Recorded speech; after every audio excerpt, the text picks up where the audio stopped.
Hello दोस्तों, मैं रवि रंजन मेहता आप सभी का स्वागत है एजुकेशन टीचिंग चैनल पर। आज मैं लेकर आया हूं आप लोग का क्लास 12 का फिजिक्स का इलेक्ट्रोस्टैटिक पार्ट के फर्स्ट चैप्टर विद्युत आवेश तथा क्षेत्रफल का महामैराथन ऑब्जेक्टिव। इसमें आप लोग का महामैराथन ऑब्जेक्टिव में 48 सवाल लगाए जाएंगे। आप लोग का जो है 48 सवाल लगाए जाएंगे। उसमें से कौन है जो 45 प्लस सही लगाता है। अगर जो भी स्टूडेंट 45 प्लस सही टिक लगा देता है तो उसका 8 से 10 नंबर कन्फर्म हो जाएगा फिजिक्स में। इस चैप्टर से 8 से 10 नंबर का ऑब्जेक्टिव पूछता है। 8 से 10 नंबर कंप्लीट हो जाए अगर जो आप लोग 48 सवाल में 45 प्लस सही टिक लगा देते हो तो। क्योंकि इस NCERT से लिया गया ये ऑब्जेक्टिव क्वेश्चन है। आप लोग के ऑब्जेक्टिव क्वेश्चन के साथ ऑब्जेक्टिव का ऑप्शन भी सेम वही लड़ेगा अगर इस चैप्टर से जितना प्रश्न आएगा। नहीं तो आप लोग एग्ज़ाम हॉल से देखकर आने के बाद फिर से ये वीडियो चलाकर आप लोग देख सकते हो कि क्वेश्चन के साथ ऑप्शन भी लड़ा है या नहीं। आज के मोटिवेशन सुनते हैं। कहते हैं कि आज की मोटिवेशन में कहते हैं मिले हुए समय को ही अच्छा बनाए। मिले हुए समय को अच्छा बनाएं। अगर अच्छे समय की राह देखेंगे तो पूरे जीवन कम पड़ जाए। अगर आपको अच्छे समय अभी नहीं आया है, आपके पास जो समय है बुरे समय है, तो आप बुरे समय का सामना करके अच्छे समय ला।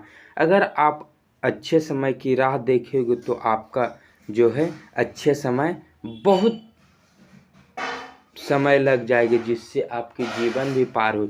अच्छे समय देखते देखते आपकी पूरी जीवन ही ख़त्म हो जाए। इसीलिए जो समय है उसको अपनी मेहनत के बदौलत अच्छे समय में परिवर्तन करें। इसमें मैं आप लोग का बता देता हूँ विद्युत आवेश तथा क्षेत्रफल के जितना मैं 48 क्वेश्चन करवाऊंगा, जिसमें से आप लोग को 45 प्लस भी आप लोग का सही चल जाता है। 45 प्लस भी आप लोग का अगर जो सही चल जाता है तो आप समझ लीजिए कि इस चैप्टर में अच्छे खासे आप लोग पढ़ाई कर चुके और आपका मिनिमम ये सब्जेक्ट से अच्छे नंबर आ जाएंगे।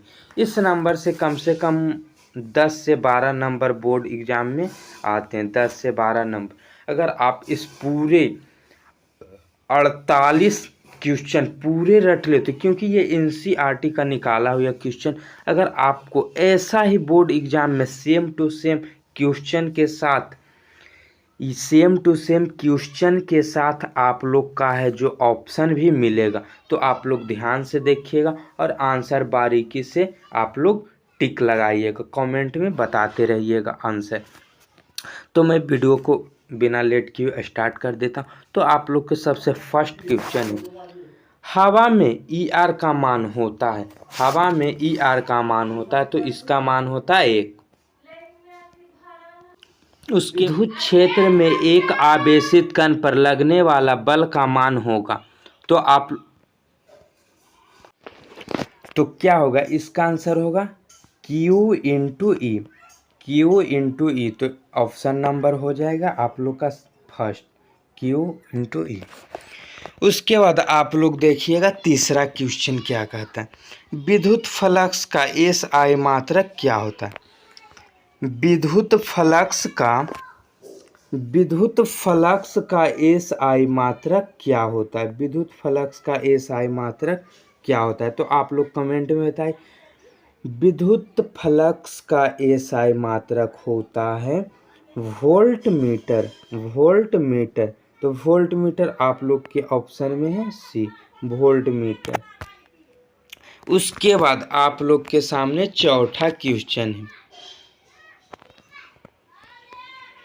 चौथा क्वेश्चन है संबंध Q बराबर NE में निम्नलिखित में से n का मान संभव नहीं। तो n का मान होता है जो पूर्णांकीय रूप में होता है, तो जिसमें डेसिमल नहीं लगा होता, तो संभव नहीं है। तो ये संभव नहीं है। 4.2 ये पूर्णांक है, ये भी पूर्णांक है, ये भी पूर्णांक। जितना भी बड़ा पूर्णांक में हो सकता है, 500, 1000, 10,000, लेकिन 5.2 नहीं हो सकता है, 6.7 नहीं हो सकता है, ये सब नहीं होगा। उसके बाद आप लोग के सामने ये 5वां क्वेश्चन आप लोग के सामने आने वाला है। 5वां में आप लोग का है आवेश का पृष्ठ घनत्व बराबर होता है। आवेश का पृष्ठ घनत्व बराबर होता है।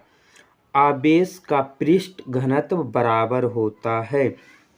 तो ऑप्शन में आ जाएगा कुल आवेश बटे कुल क्षेत्रफल। आवेश को C से सूचित करते, एरिया को मीटर स्क्वायर। उसके बाद आप लोग के सामने है छठा प्रश्न। छठा प्रश्न में आप लोग कहते हैं किसी माध्यम के अपेक्षित प्रावैधुता ER होती है। प्रावैधुता ER होती है, तो इसका आंसर आप लोग बताइएगा कमेंट में। E बटे E नॉट होता है। ER होता है, तो ऑप्शन नंबर आप लोग का A हो जाएगा 6। उसके बाद आप लोग के सामने 7वां प्रश्न।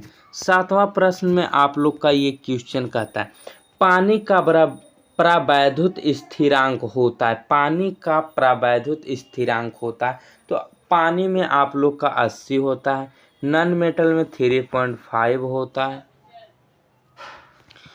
उसके बाद आप लोग के सामने ये 8वां प्रश्न 1/4 पाई एप्सिलॉन 0 का मान होता है। 1/4 पाई एप्सिलॉन 0 का मान होता है आप लोग का 9 × 10⁻9 न्यूटन मीटर स्क्वायर बटे कूलम स्क्वायर। या इसको क्या कहते हैं, इसको प्रोपोर्शनल कांस्टेंट कहते हैं। प्रोपोर्शनल कांस्टेंट या कूलम कांस्टेंट के नाम से भी जाना है। 1/4 पाई एप्सिलॉन 0 का मान, और एप्सिलॉन 0 का मान होता है, और एप्सिलॉन 0 का मान होता है 8.25 × 10⁻12 होता है। उसके बाद आप लोग के सामने 9वां प्रश्न देखिए नहीं दिया गया। 10वां आप लोग बताइए। 10वां है आवेश का बीमा होता है। आवेश का बीमा होता है, तो आवेश को आवेश का बीमा होता है AT, या दूसरा ऑप्शन होता है IT। तो अगर जो आप लोग के ऑप्शन में दिया होगा AT, तो AT मारिएगा। अगर जो AT नहीं दिया होगा तो IT मारिए, यानी कि गलत नहीं कीजिएगा। AT भी दे सकता है, IT भी दे सकता है। तो आप लोग जो ऑप्शन में दिया होगा तो इस ऑप्शन में आप लोग का होगा ऑप्शन नंबर A AT। उसके बाद आप लोग के सामने 11 वाला प्रश्न है, तो इसका आप लोग आंसर बताइए। E0 का मात्रक है। E0 का मात्रक है, तो इसका आंसर आप लोग के हो जाएगा F मीटर इनवर्स, यानी फोर्स मीटर इनवर्स। उसके बाद आप लोग के सामने 12 वाला। उसके बाद आप लोग के सामने ये 12 नंबर में प्रश्न है किसी दूरी पर अवस्थित दो आवेशित कण के बीच विद्युत बल F यदि उसके बीच की दूरी आधी कर दी जाए तो विद्युत बल का मान हो जाएगा। विद्युत बल का मान हो जाएगा 4 × 4F, जैसा कि आप लोग देख सकते Q आवेश और Q2। किसी दूरी पर अवस्थित है, दो आवेश दूरी पर अवस्थित, इसके बीच दूरी f लग रहा है, ठीक। तो इसका मान आधी कर दी जाएगी, यानी यहाँ पर कर दी जाए तो इसका 4 गुना हो जाएगा, यानी 4f। उसके बाद आप लोग हो जाएगा 13 का, आप लोग बताइएगा आंसर। जब किसी वस्तु को आवेशित किया जाता है, जब किसी वस्तु को आवेशित किया जाता है तो उसका द्रव्यमान है जो क्या होगा, जब कोई वस्तु को आवेश यानी पॉजिटिव चार्ज दिया जाए या निगेटिव, हमें तो ये नहीं पता, तो बढ़ भी सकता है घट भी सकता है। तो हम इस स्थिति में उसका द्रव्यमान बढ़ भी सकता है और घट भी सकता है, इसीलिए मैं मार दूंगा आंसर डी, इसका आंसर डी होगा। उसके बाद आप लोग के सामने ये 14वां वाला प्रश्न, विद्युतशीलता का एसआई मात्रक होता है, विद्युतशीलता का एसआई मात्रक होता है newton metre coulomb square, newton metre coulomb square, यानी इसका आंसर होता है कूलम स्क्वायर बटे न्यूटन मीटर होता है। तो इसे इस प्रकार भी लिख सकते हैं, newton inverse coulomb square metre inverse, तो इसी को हम ऑप्शन ए बोलेंगे। उसके बाद आप लोग के सामने ये 15वां नंबर का क्वेश्चन, कूलम बल है, कूलम बल है केंद्रीय बल, विद्युत बल, ए और बी दोनों, इनमें से कोई नहीं। तो कूलम बल क्या है, तो कूलम बल क्या है, तो केंद्रीय बल भी हम कह सकते हैं और विद्युत बल, तो इसीलिए हम ऑप्शन नंबर सी मारेंगे, ऑप्शन नंबर सी। उसके बाद 16 में आप लोग का है,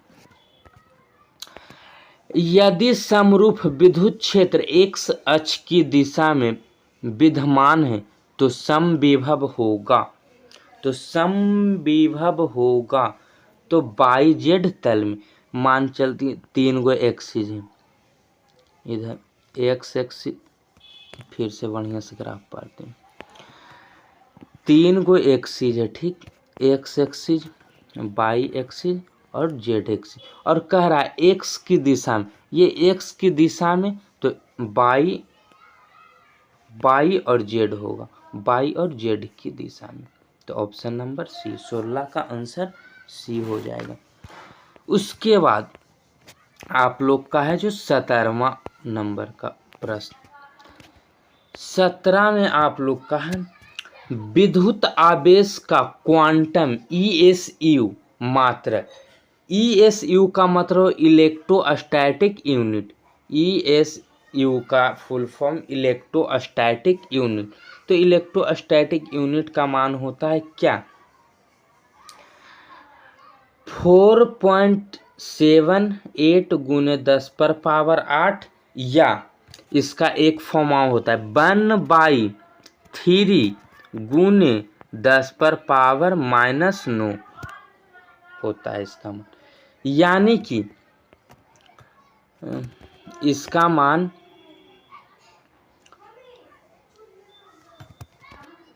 प्रोपोर्शनल कांस्टेंट के अपोजिट होता है। उसके बाद 18 में आप लोग का स्थिर विद्युत क्षेत्र होता है, क्या होता है, तो संरक्षी होता है।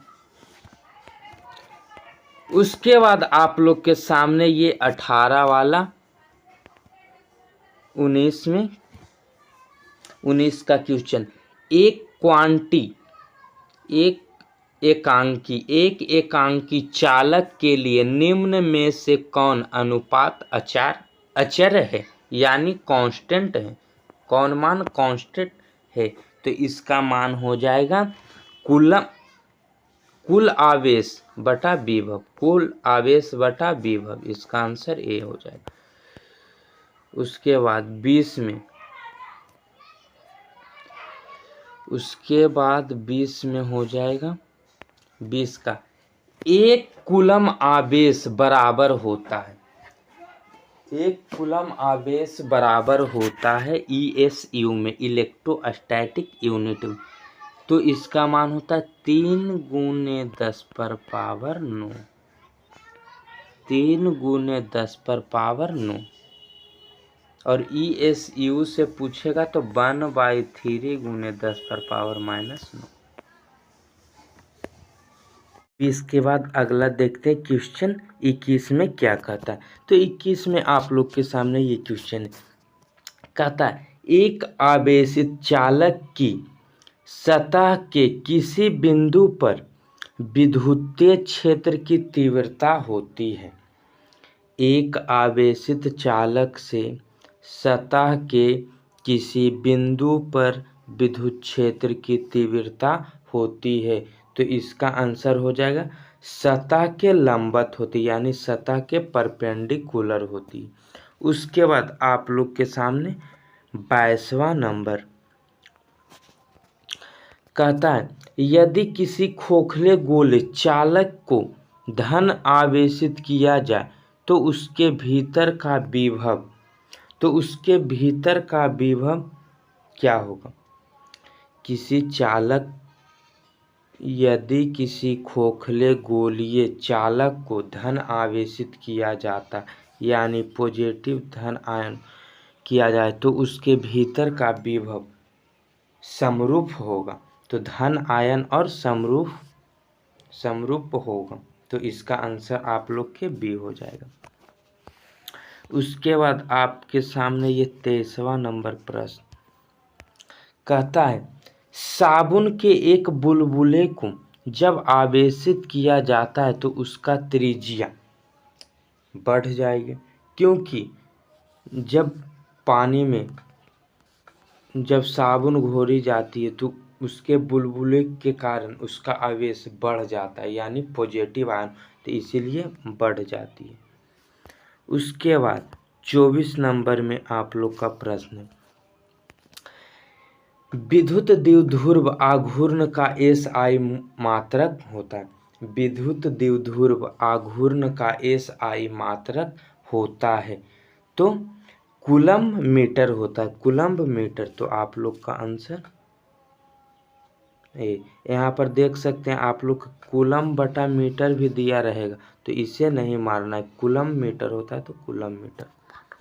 उसके बाद आप लोग के सामने ये 25वां नंबर प्रश्न विद्युत क्षेत्र में प्रवेश करने वाले एक इलेक्ट्रॉन का प्रारंभिक वेग विद्युत क्षेत्र भिन्न भिन्न दिशा में विद्युत क्षेत्र में इलेक्ट्रॉन का पथ होगा तो परिवलय होगा।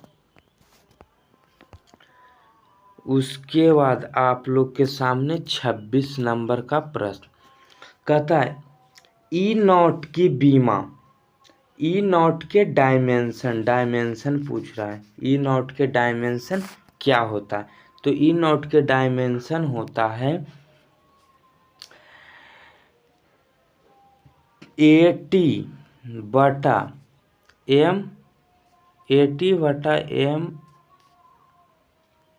फिर से बताते हैं आप लोग। इसका डायमेंशन होता है AT/ml।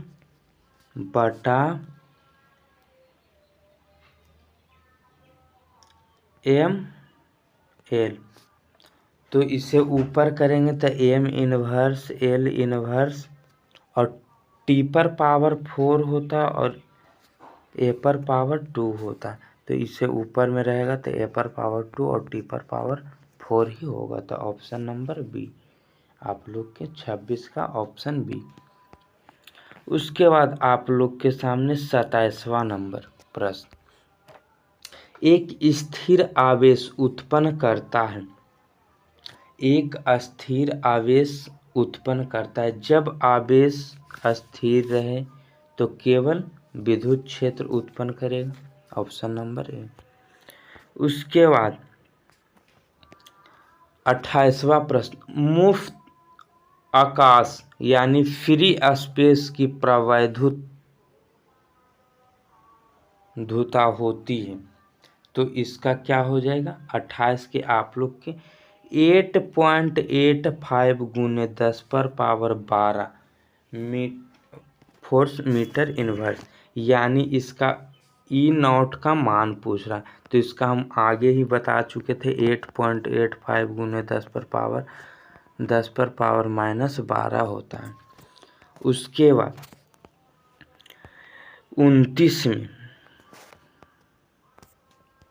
29 नंबर प्रश्न में, यदि दो आवेशों के बीच दुगनी कर दिया जाए तो उसके बीच लगने वाला बल 4 गुना कम हो जाता है, यानी 4 गुना कम हो जाता है, यानी 1/4 गुना हो जाता है। Option number C.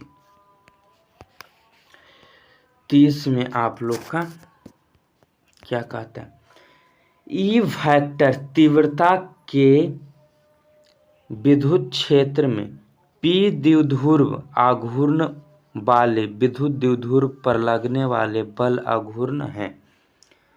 तो इसका आंसर P गुने E, P वेक्टर गुने E। उसके बाद आप लोग के सामने 31 नंबर प्रश्न, विद्युत द्विध्रुव की बीमा है, विद्युत द्विध्रुव की बीमा है। तो इसका आप लोग के हो जाएगा क्या, MLT inverse 1, MLT inverse 3, option number B. उसके बाद 32 नंबर पर, किसी आवेशित खोखले गोलाकार चालक के भीतर विद्युत तीव्रता का मान होता है। तो इसका आंसर हो जाएगा 32 नंबर का C0। खोखले गोले, आप लोग ऐसे देख सकते हैं, ये खोखले गोले आवेशित प्रवाहित होगा लेकिन गोले के अंदर नहीं, तो इसका मान अंदर चालक का मान 0, तीव्रता का मान 0 होगा। उसके बाद 33 नंबर प्रश्न कहता है, एक वैद्युत द्विध्रुव एक पृष्ठ से घिरा हुआ, एक वैद्युत द्विध्रुव एक पृष्ठ से घेरा हुआ है और पृष्ठ पर कुल विद्युतीय फ्लक्स होगा, तो क्या होगा, 0। अभी बताए थे वही फिगर पड़ेगा इसके अंदर 0। उसके बाद आप लोग के 34 नंबर प्रश्न कहता है, एक आवेशित चालक का क्षेत्र आवेश घनत्व ρ, इसे ρ पढ़ते हैं, इसके पास विद्युत क्षेत्र का मान होता है अथवा आवेशित गोलीय चालक के अंदर विद्युत क्षेत्र होता है। तो इसका आंसर आप लोग के ρ/ε0 होता है, ρ/ε0, ऑप्शन नंबर बी। 35 में क्या कहता है, यदि गोले पर आवेशित 10 माइक्रोकूलाम्ब हो तो उसकी सतह पर विद्युतीय फ्लक्स होगा, उसके सतह पर विद्युतीय फ्लक्स होगा। तो इसका आंसर 36 गुने 10⁻⁴ newton metre square coulomb square होता है।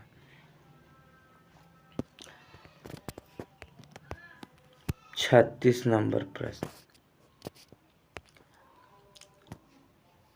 64 समरूप बूंदे जिसमें प्रत्येक की धारिता 5 माइक्रोफैराड मिलाकर एक बड़ा बूंद बनाते हैं, तो बड़े बूंद की धारिता होगी, बड़े बूंद की धारिता होगी। तो इसका आंसर 20 माइक्रोफैराड।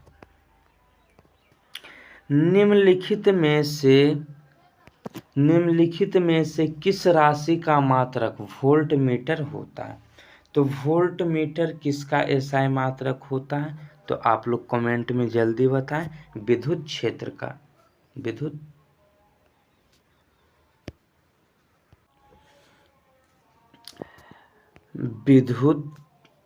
निम्नलिखित में से किस राशि का मात्रक वोल्ट मीटर होता है, तो विद्युत क्षेत्र, आंसर नंबर डी। उसके बाद आप लोग के सामने 38 सॉरी, आप लोग आंसर देख चुके हैं, कोई बात नहीं। इनमें से कौन विद्युत क्षेत्र की तीव्रता का मात्रक है? तो न्यूटन बटा कूलम, तो इसे लिख सकते हैं बराबर में Newton coulomb inverse, answer D.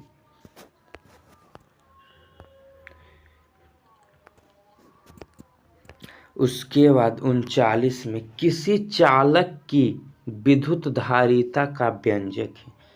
किसी चालक की विद्युत धारिता का व्यंजक है C बराबर Q बटा V, C बराबर Q बटा V, ऑप्शन नंबर ए।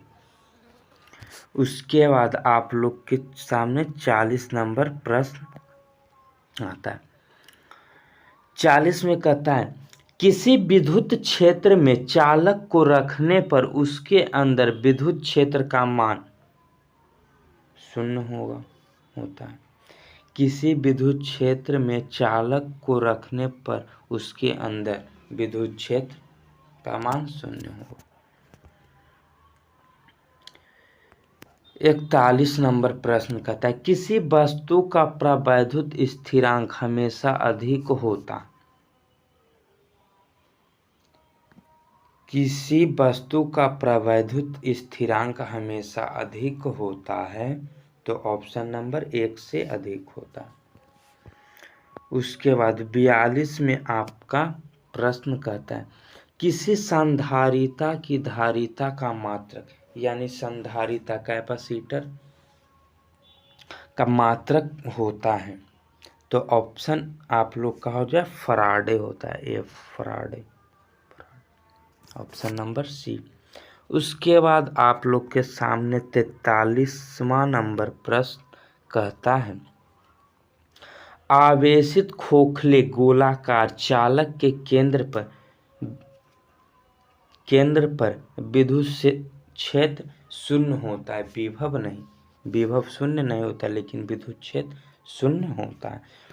उसके बाद आप लोग के सामने 44 नंबर का प्रश्न आपके स्क्रीन बोर्ड पर, 4 संधारित्रों में प्रत्येक की धारिता 2 माइक्रोफराड, एक 8 माइक्रोफराड का संधारिता बनाने के लिए उन्हें जोड़ना होगा।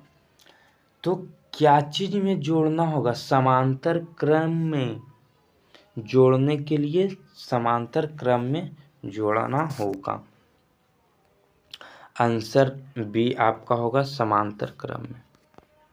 उसके बाद 45 नंबर प्रश्न कहता है यदि कोई संधारिता उपलब्ध हो तो उसके समूह में उच्च धारिता प्राप्त करने के लिए उन्हें जोड़ना होगा। उच्च धारिता प्राप्त करने के लिए उसे जोड़ना होगा समांतर क्रम में, समांतर।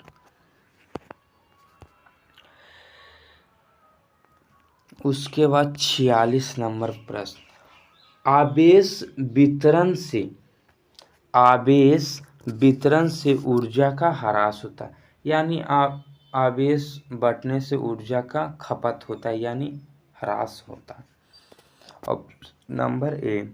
उसके बाद 47 नंबर प्रश्न कहता है संधारित्रों के समांतर संयोजन में जो राशि प्रत्येक संधारिता के समान रहती वह है, तो वह क्या है? तो विभवांतर, विभवांतर, इसे भी से डिनोट। उसके बाद आप लोग के सामने 48वां प्रश्न, सबसे लास्ट प्रश्न, समान धारिता इन संधारित्रों को पहले समांतर क्रम और फिर श्रेणी क्रम में जोड़ा जाए तो दोनों अवस्था की तुल्य धारिता का अनुपात है, तो क्या है? तो n/n, 2n लिखे या n2 लिखे, ऑप्शन नंबर सी। तो आप लोग फाइनली कमेंट करें आप लोग को 48 में कितने सही हुए हैं। अगर आपको 45 प्लस सही हुए हैं तो आप लोग दिल वाला इमोजी भेजें, अगर आपको 30 प्लस सही हुआ है तो आप लोग हैप्पी वाला इमोजी भेजें, 30 वाले 30 लिख कर इमोजी भेजो। अगर आप 30 प्लस भी हैं तो आप रोज एवरेज में सही प्राप्त अंक किए हैं, लेकिन जो 45 प्लस है वो थोड़ा और ज़्यादा सही है। ऐसे मिनिमम स्लो इजी क्वेश्चन ही है, आप लोग इसे दोबारा वीडियो वॉच कर लीजिएगा ताकि आपको पूरी तरीक़ा से ये समझ में आ जाए, क्योंकि इसी से ही बोर्ड एग्ज़ाम में ऑप्शन के साथ क्वेश्चन के साथ ऑप्शन भी ऐसा ही रहेगा तो पूरा टैली करेगा। इस चैप्टर से मिनिमम 8 प्रश्न आते हैं बोर्ड एग्ज़ाम में हर साल, क्योंकि आप लोग प्रीवियस ईयर क्वेश्चन भी आप लोग उठा के देख सकते हैं। हर साल इससे 8-7 नंबर के ज़रूर आते ऑब्जेक्टिव में, तो आप लोग इसे पूरे बढ़िया से समझ के देखें, 1-2 बार इसे टिक लगाएं कितना सही बन पाता है। जब आपको 45-46 प्लस सही हो जाए तो आप समझ लीजिए कि ये चैप्टर मेरा कंप्लीट हो चुका है। फाइनली मिलते हैं अगले नेक्स्ट वीडियो में। अगर आप इस चैनल पर नए हैं तो चैनल को सब्सक्राइब करो पहले। हाँ जल्दी करो, मुझे पता है कि आप लोग नहीं करते, वीडियो देखते हो लेकिन सब्सक्राइब नहीं करते। लाल कलर का बटन है, इसे दबाओ, जल्दी दबाओ, जल्दी दबाओ, फिर मैं शुरू करूँगा। दबा दो जल्दी, दबा दिया, घंटी भी दबा देना। और आपको बोर्ड एग्जाम के रिलेटेड सभी वीडियो आपको अपलोड कर दिया जाएगा, और आपको किस चैप्टर कमज़ोर है उस चैप्टर आप लोग कमेंट में बता दीजिए। मैं आपका उस चैप्टर का जो है नोट्स, अगर आपको नोट्स की ज़रूरत है तो मेरी कमेंट करें, आप लोग को नोट्स की सुविधा भी दे दी जाएगी, क्योंकि लॉन्ग शॉर्ट सभी नोट हमारे पास उपलब्ध है, आप चाहे तो ले सकते हैं। थैंक यू, मिलते हैं अगले नेक्स्ट वीडियो में।